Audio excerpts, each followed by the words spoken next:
Welcome to the New Wealth Wave podcast hosted by Dr. Joaquin Wallace. We're diving deep into the intricate layers of the 7-stage generational wealth model to offer invaluable insights on legacy building, wealth accumulation and preservation, and financial growth across generations. I'm Dr. Joaquin Wallace, and this is the New Wealth Wave podcast. Hey, future wealth builders, this is Dr. Joaquin Wallace, and thank you for joining us on the New Wealth Wave podcast. I am so excited about our guest this afternoon. Let me give you a little bit of background about herself. Dr. Marcia Ruben is the founder and president of Ruben Consulting Group and has worked as an executive coach, OD consultant, and facilitator for over 30 years. She has experience with leaders in various sectors, including high tech, clean tech, don't know what that is. I'm sure she's going to explain that to me. Biotech, healthcare, financial services, retail, private equity, nonprofits, government, and professional services as well. She's also a professor of emeritus at Golden Gate University. That's where I met her. We'll get into that later on. She joined the university in 2012 until August 31st, 2023, where she was the architect and the program director for the MS Leadership at Golden Gate University in San Francisco, California. She taught at the doctoral level and the master's level as well in 2023 and created and taught 3 graduate level leadership courses offered internationally. She was also awarded the Judith S. Browning Award for Teaching Excellence in 2015 and 2020. And also in 2016, Marcia was awarded a 2-year research professorship to focus on the intersection of neuroscience, leadership, and complexity. Her research resulted in the Neurostroll, and we're going to talk about that as well, an innovative process that supports leaders in achieving their goals. Dr. Ruben, welcome to the show. Thank you, Dr. Wallace. Great to be here. For anyone who's listening who might not be familiar with you, what do you want them to know about yourself? Well, I would say that I have spent most of my adult life trying to understand human behavior and people dynamics. It's been a fascination of mine, partly to, I would say, make better people. My parents were refugees to this country. They experienced a lot of trauma and stress as children, generational trauma that gets passed on. So I was very determined to understand, and my purpose in life was really around human transformation. I've done that in a variety of ways through teaching and coaching and organization development. And also, I'm just a voracious learner. I can't stop. There's nothing wrong with that because there's a lot of information in regards to the generational trauma as well. So, Dr. Ruben, we talked about your background, very impressive as it is. But, I love to ask one fun fact about yourself. I mean, you may be a concert pianist, and we don't know. You may like skydiving, but something that you do, a fun fact that your listeners don't know and that you like to share. Well, one of the things, I started 2 hobbies when I was getting my doctorate. I started doing beading and making necklaces and giving them away. The second thing was that I started getting really interested in genealogy and creating a family tree. And I thought I had a really small family, and it turns out I have at least 900 people now on my family tree. Oh, wow. And have you been able to make contact with any of those lost relatives? Yeah, that's the best part. I have met several of them, and it's fascinating and fun. And then I introduce them to the rest of my family. So it's been wonderful. Have any of them been closer than you didn't know? So you may have been down the street or in the same zip code? No, but they actually been all over the world. People in England, relatives with Israel, some in the United States. I just met a new one in Washington, D.C. Oh, wow. That's awesome. So first question for you. When did you first become interested in neuroscience? Well, I became interested in neuroscience about 13 years ago. I was working as an executive coach and OD consultant. It was before I started as a professor at Golden Gate. And I just started hearing about neuroscience and how an understanding of the brain could help people understand themselves better and that it could help coaches be better coaches. I was really interested in the science and how understanding that could make a difference in the work that I was doing and for the clients I was working with. You trademarked a Neurostroll. We talked about that in your bio. Give us a little background on that. Well, that came out I was lucky enough to be awarded a 2-year professorship in, as you mentioned, in neuroscience, leadership, and complexity. So I attended well over a dozen conferences, and I became just a neuroscience geek. I read anything I could get my hands on. And I wanted to do an application type of activity. So I hired somebody who was a neurobiologist. I'm not really a neuroscientist. I was just interested in it as it related to human behavior. And I put together a actual process using the letters stroll. And the S stood for sensing. So there were activities around color and light and sounds. And then the T stands for thinking. So there was an exercise around how your thinking can get in the way. And by the way, this is, we said, to reach your goal, take a neuro stroll. So everybody came up with a very specific goal. And then they went through an exercise around S sensing and then T thinking. And then there were self regulating exercises, regulating with other people. Then there was an orienting one, which had to do with mindset. And then there was one on lasting, and that tapped into research about goal implementation intentions and something called WHOOP. And then the last part was leading yourself. And that was, we had people go through all of these exercises to integrate all of them. So I ran that process several times. I did a little bit of before and after. I did some of this at Golden Gate University with students. The results were not totally conclusive, but it seemed that people really who took this seriously and had a clear goal, it really made a difference. And I had one anecdotal experience. One of the students came and told me about 3 or 4 years later that it had changed his life and the direction of his life. So it was fun. And I'm working on making that into an app now. Well, I like what you said. To reach your goal, you have to do your stroll. It's a little Right. catchphrase To here. reach your goal, take a neuro stroll. Yeah, take a neural stroll. That's pretty clever. So, what was your process for learning about neuroscience? Well, as I said, I became a geek. I started reading everything I could get my hands on. I took a course on Neuroscience 101. I read books. I got certified in a assessment that was called My Brain Solutions, and it actually measured brain capacity. I mean, there were all these exercises as if you were in a lab, like a lab rat, and then there was an assessment. And so I got certified in that, and I used that with a few clients. Interestingly, it was mostly the clients that I had who had doctorates. They were really interested in that. And then I took a coach certification course in brain-based coaching, and that had a lot of brain neuroscience information in it. And as I mentioned before, I attended over a dozen brain-based conferences, including one where I was the only business school professor there, but there were researchers working in labs all over the world, and that was just fascinating. I was one of your students a few years back in the leadership program. And that's what fascinated me about learning about the brain, because you were able to go in and talk about the brain, things that I never really realized about myself. And we're going to get to some of those questions later on. But I thought that was when I put the model together itself. I remember mentioning to you a year ago that I'm going to do a podcast and I want you to come on, but I really didn't know the level of the podcast and that the model really wasn't where it needed to be at that point. But when you get to stage 2 and 3, and we'll talk about that later on, I said, I have to have Dr. Ruben on this podcast because, I mean, how the brain works in regards to our financial stressors and things of that nature, you're going to talk about that and touch upon that. It's so critical. And I never really realized and understood it. So my next question for you is, how did you apply it as a graduate school professor and executive coach? Well, as a graduate school professor, because I designed a lot of courses, I designed or had a hand in most of them. Well, I would say all of the management and leadership courses in the MBA. And then I got to design a master's in leadership. So I put a little bit of neuroscience in just about every one of those classes. And I also taught an executive coaching class. I even designed a big brain mat. And this is when we were still in person before COVID. And I had my students stand on the mat with yarn and connecting the different pieces of the brain and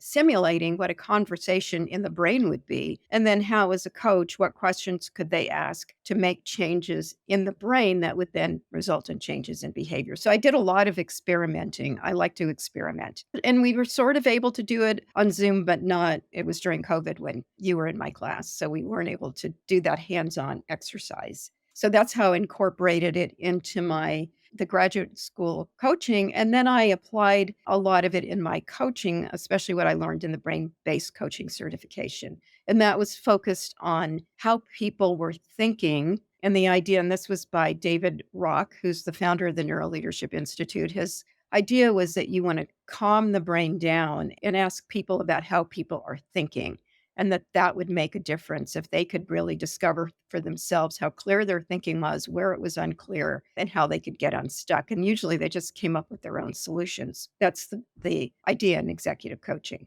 When the New Wealth Way podcast was or originated, we talked about the generational wealth model, and we'll get to the model itself. But our goal for the podcast was to have our guests to feature each particular piece of the model itself. So it's 7 stages. And for those who are following us on YouTube, you'll be able to take a look at the model itself. And for those who are following us on their favorite podcast platforms, you can click the link in the description and you can take a look and follow the model as well to kind of understand what we're talking about. But, with the 7 stages to the model, and we talked about stage 1 is the internal and external ecosystem. Stage 2 is your financial genetic code. Stage 3 is financial healing, reprogramming your financial genetic code. Stage 4 is financial edification, which is both literacy and inclusion. Stage 5 is financial well-being. Stage 6 is generational knowledge. And stage 7 is creating your financial footprints to create generational wealth. So one of the questions I always ask my guests when they come on, you had a chance to look at the model and review the model. Where do you see yourself at today on the model? Well, I mean, and this took a long time. I would see myself at stage 5, financial well-being.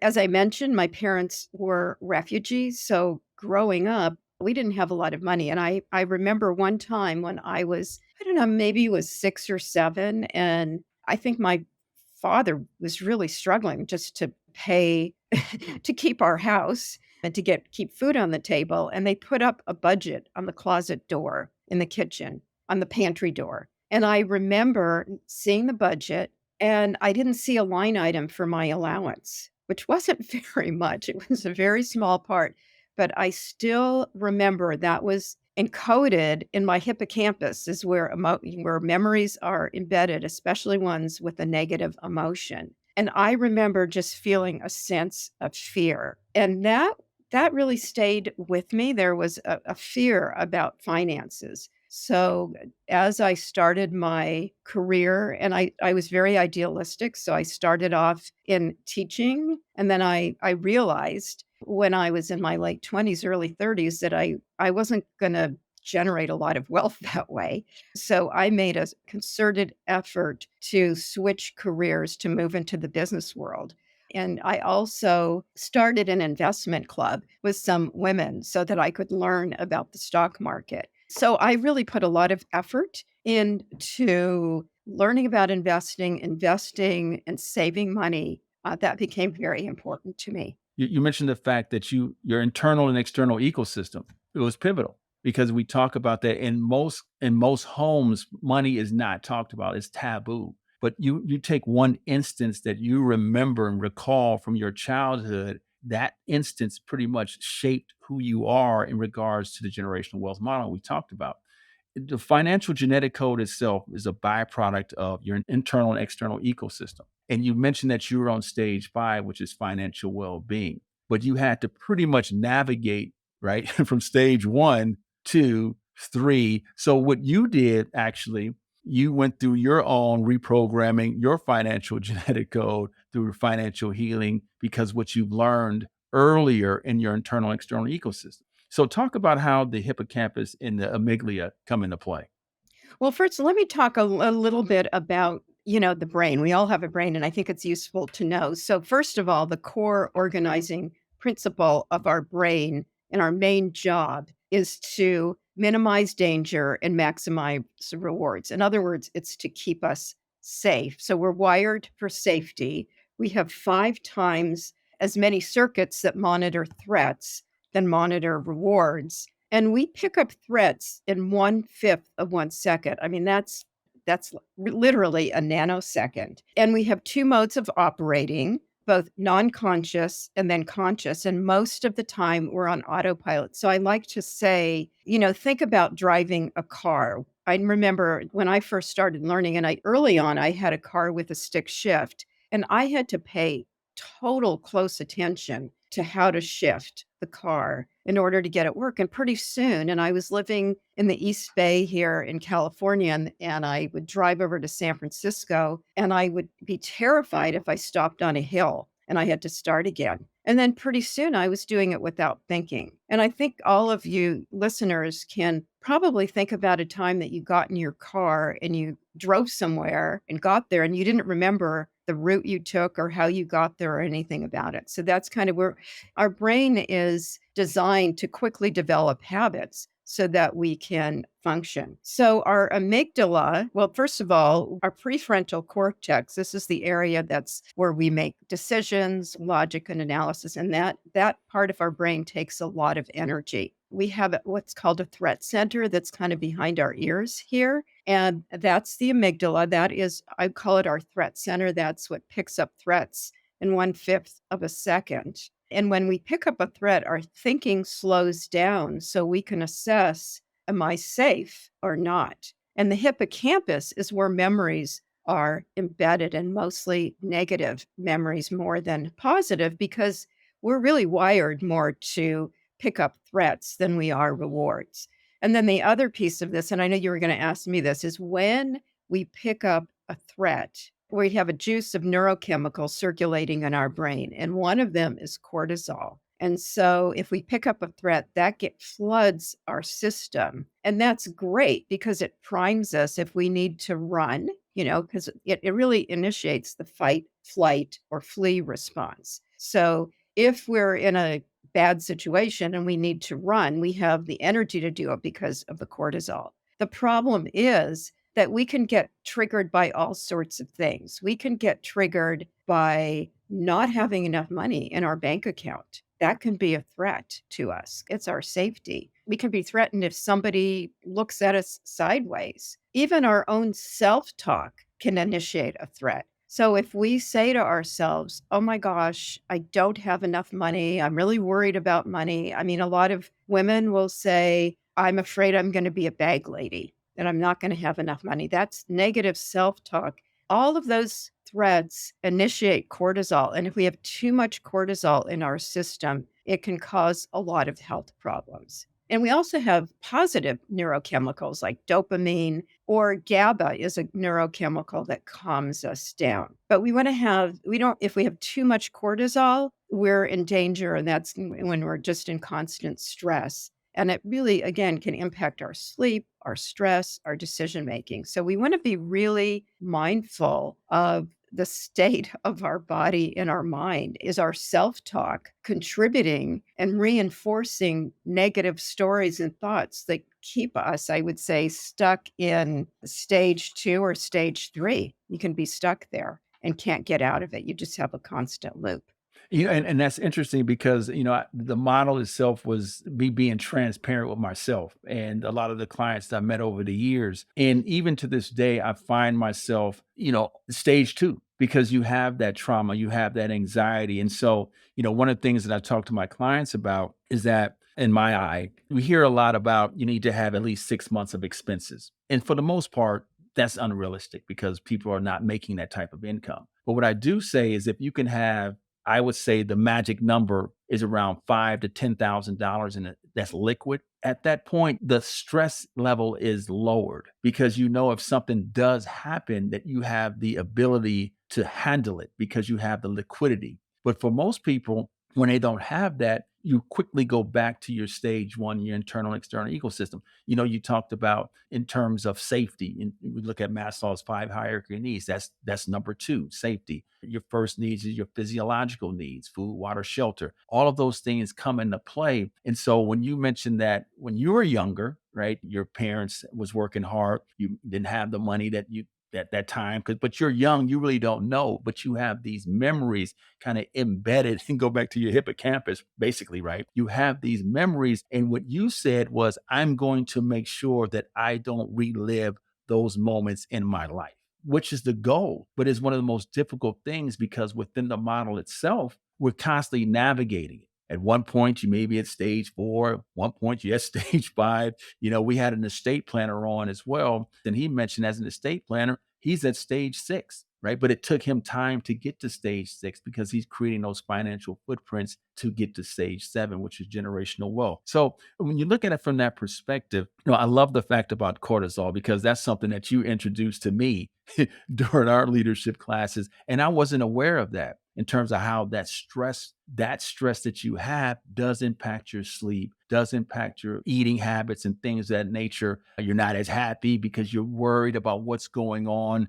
Things can happen, fight or flight, if you will. But I really love how you kind of captured how the hippocampus and the amygdala kind of work together in tandem and with the cortisol as well. Do you have a couple of stories that you can kind of attach to it?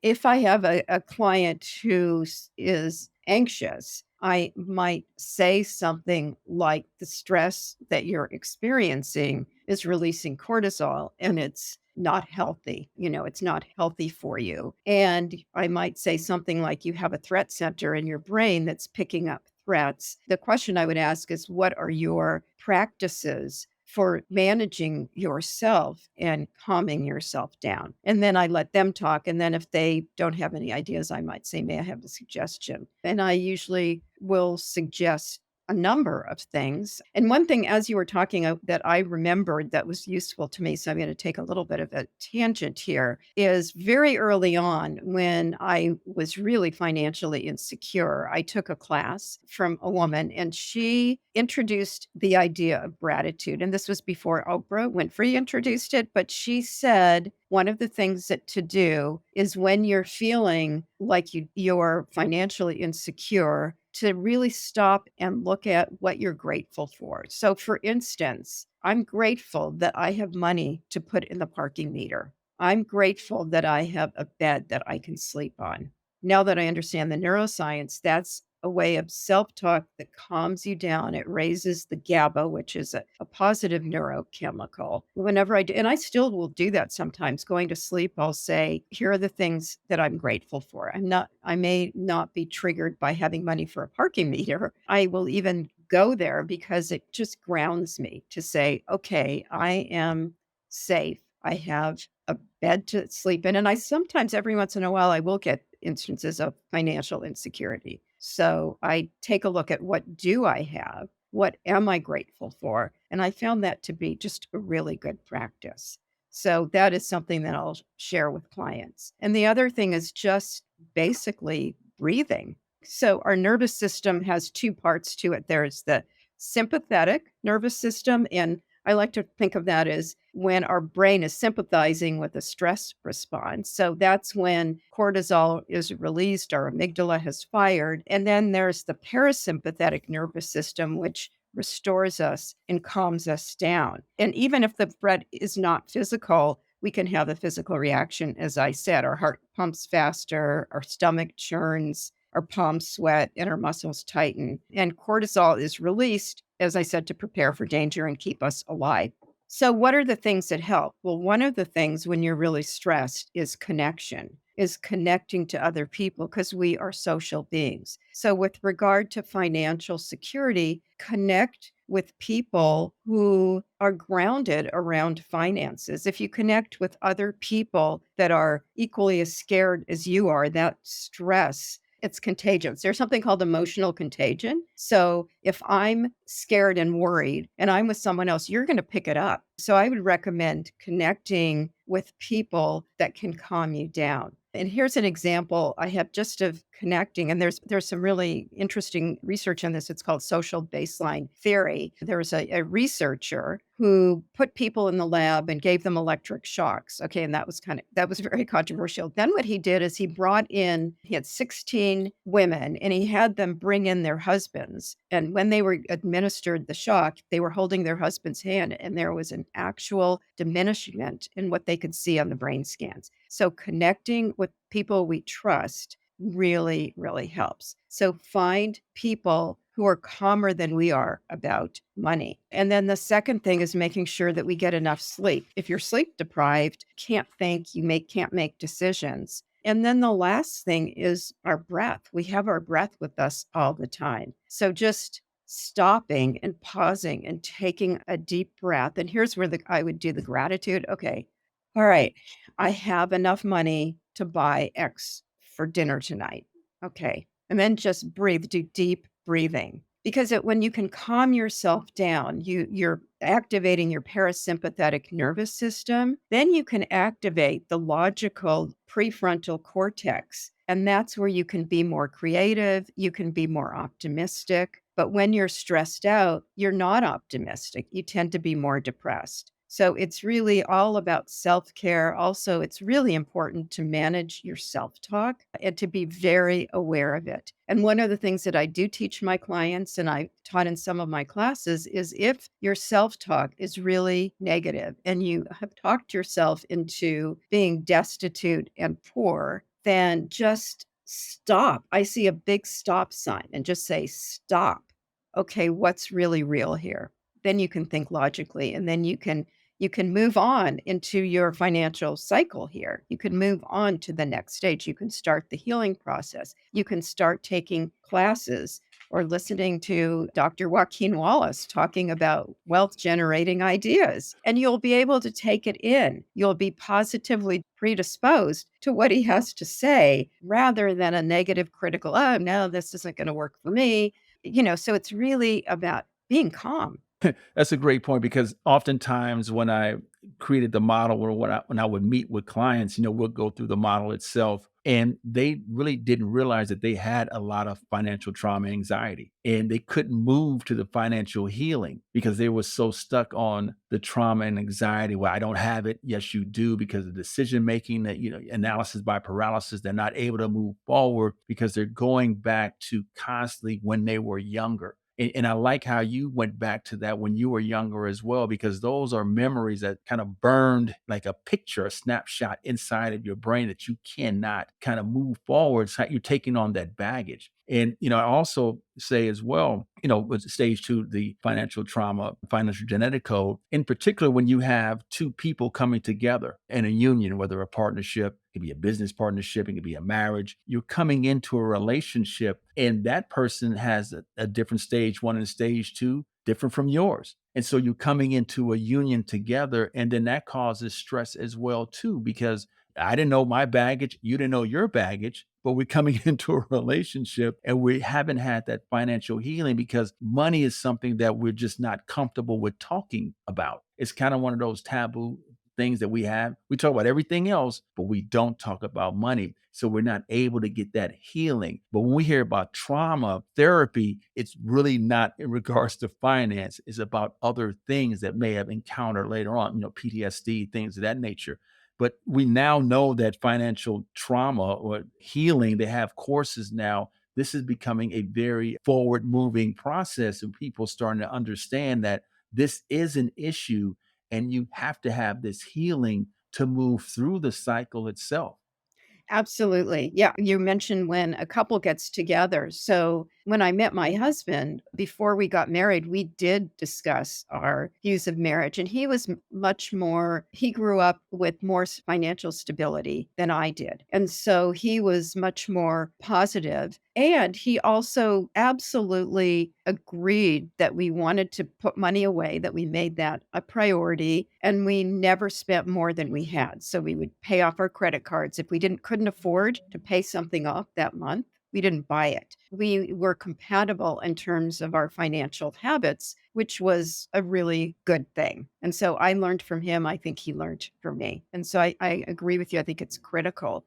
in a relationship to be very transparent about your views about money, about your views about finances, and how you're going to each operate. Yeah, absolutely. I mean, I mentioned that me and my wife been together for over 30 years. We really only start talking about money 4 or 5 years ago because it's Mm. such an uncomfortable topic to talk about. And now we're more transparent. We have goals, but we were doing it independently, if you will, because that's how we were raised. And that we was always looking at, okay, what do I have to do? We're not in position to do these things. We're thinking we're missing out. But now we're more on alignment to get to that stage 5, which is financial well-being. I find a lot of couples that when I'm in the consultations with them, they're really that stage 3. They're taking that trauma from stage 1, stage 2, and they're bringing it to the relationship, which is so important. And it's something that we have to discuss because, again, generational wealth begins with generational knowledge. And without having the knowledge, it's virtually impossible to get to the generational wealth. What does neuroscience tell us about reprogramming your financial genetic code?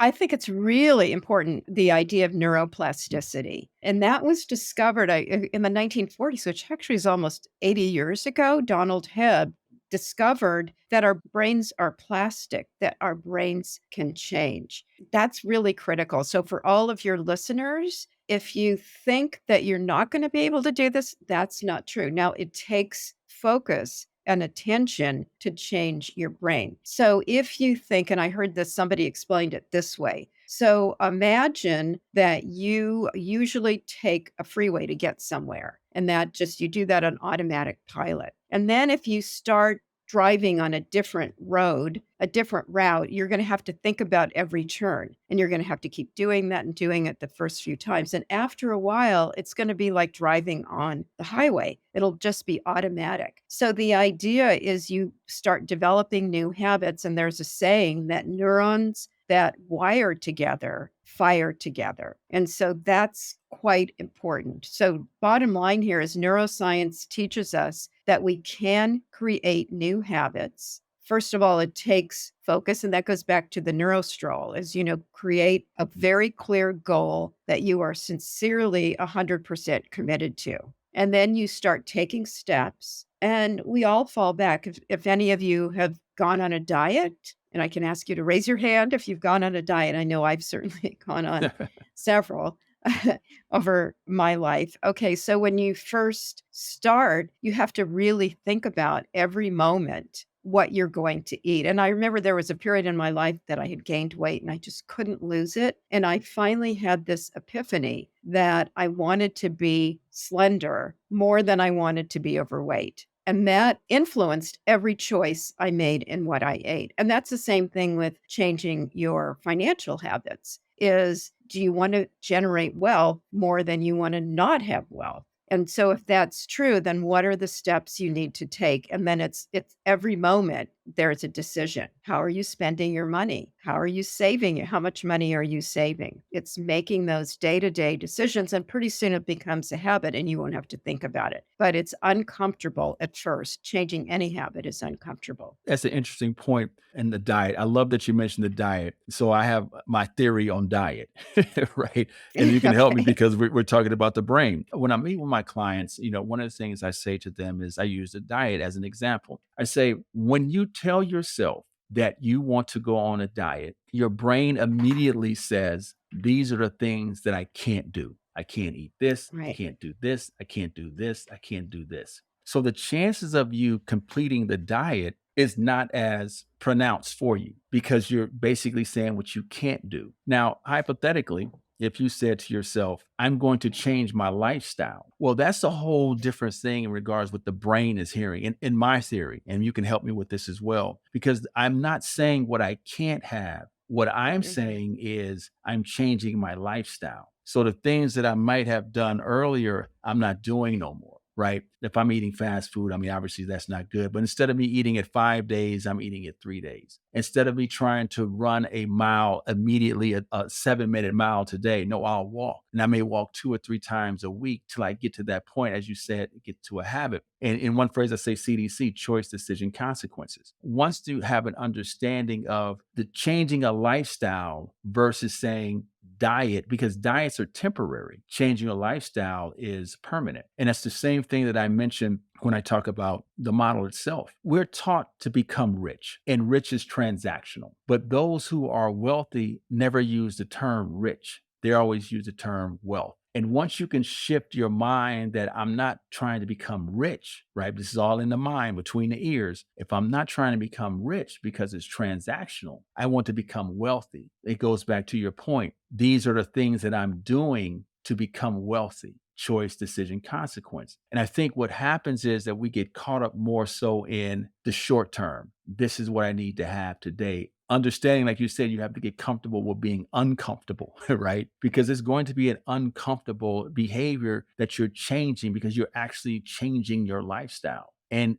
I had to find that out about myself when I was developing the model, is that I had to change my lifestyle and look at it in terms of the long run, a longer view versus a shorter view. And once I was able to accomplish that, I was reprogramming my financial genetic code, so to speak. Once I was able to go through that process, then I start seeing results. And that's why I really believe the brain is so, I mean, we know it's important. I mean, it's the most critical muscle that we have in our body between the ears. But at the end of the day, I think more effort needs to be kind of explored and talked about on how the brain and the function of neuroscience, how it all works, because it is tandem, it's hand in hand. I mean, this is what you're talking about is reframing and making the goal more encompassing, number one. And the second thing, this reminded me of a really phenomenal, powerful neuroscience article that I read, and I turned this into one of the exercises in the neurostroll. It's called mental contrasting. Let's say that what I want to do is I want to develop my bicep so that I can put my luggage in the overhead bin in an airplane. So I would draw a picture of myself with no bicep. Clearly look at your current state. So with regarding wealth, and draw a picture of it. So you might draw a picture of yourselves with an empty wallet. I'm just making this up. And then your goal is a picture of what being wealthy looks like to you. And you could even cut out magazine pictures for this too. It might be having a loving family, living in a comfortable home, whatever it is that means wealth for you. And then if you're really committed to the future state and you contrast what you have now with the future state. So in my example, it would be a picture of me with no biceps and then a picture of me with a big bicep. And then I just visualize that. And then I say to myself, if I could have this bicep, would I take it? Yes. Then I'm going to be more likely to do what I need to do to get there. So that's called mental contrasting. And there, your viewers might want to just Google that. There's some interesting research around that, but they found that it's a very effective tool using your brain to achieve a goal. This has been such a dynamic discussion. I mean, there's much more we can dive into. Can I ask you, would you welcome the opportunity to come back for a part two?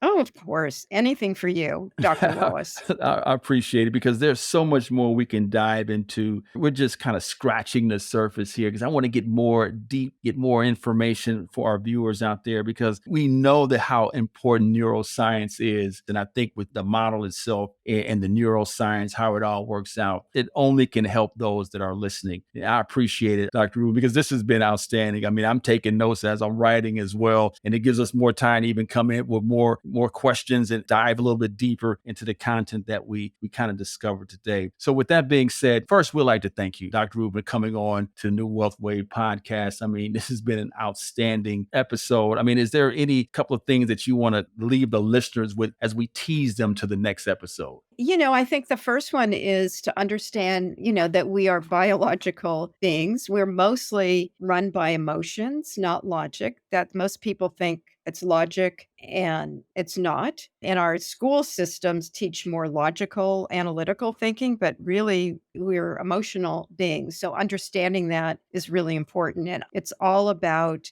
being aware of ourselves and really honing ourselves so we can be our very best self. Being aware of your self talk, being aware of your positivity versus negativity bias, and remembering to breathe. There are lots of, and this is something we can talk about more, but, just finding ways to fine tune your own body and your own nervous system so that you can be as productive and bring your best self forth to whatever you do. Final question for you.